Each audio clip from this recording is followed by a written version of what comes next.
Have you ever heard of a place that shows up on the map, but people who go there are never seen again? This is the story of a couple, Emily and Jake, who spent the night at a motel that locals whisper about, but no one can quite find again.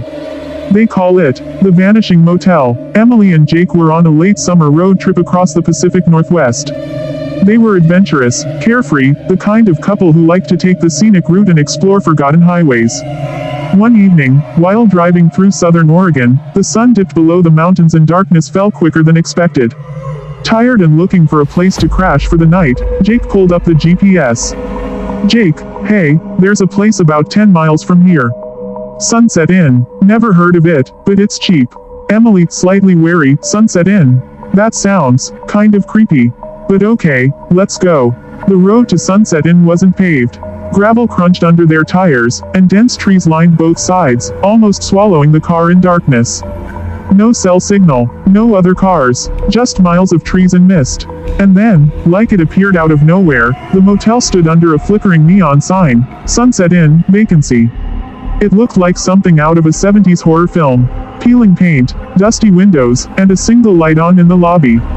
They were hesitant, but too tired to turn back. Inside, an old man sat behind the counter, staring blankly at the TV. He didn't even look up. Jake, hi. We need a room for the night. Old man without emotion, room 6. End of the hall. Don't go out after midnight. Emily whispers to Jake, did he just say don't go out after midnight?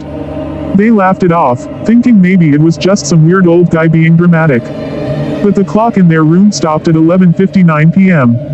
Emily couldn't sleep. Something felt off. The wallpaper seemed to move when she wasn't looking. The mirror reflected shadows that didn't belong to them. At exactly midnight, she heard whispering from outside the window. Help us, don't leave, stay. She looked outside, but there was only fog. Suddenly, the lights in the room flickered, and Jake was gone. She screamed his name. No answer. The door was locked. No footsteps. No noise. Just gone. She ran to the lobby. The old man was still there. Emily panicked. My boyfriend. He disappeared. Please help me. Old man staring ahead. He left. Just like the others. Emily. What do you mean the others? Old man coldly. You're not supposed to leave after midnight. Emily tried to run, but the front door wouldn't open. It led to a hallway. Another hallway, then another. She was trapped, and on the walls were photos. Old, dusty, black and white photos of couples. Dozens of them, all with terrified expressions, all standing in front of room 6. And in the middle of the wall, a new photo slowly appeared.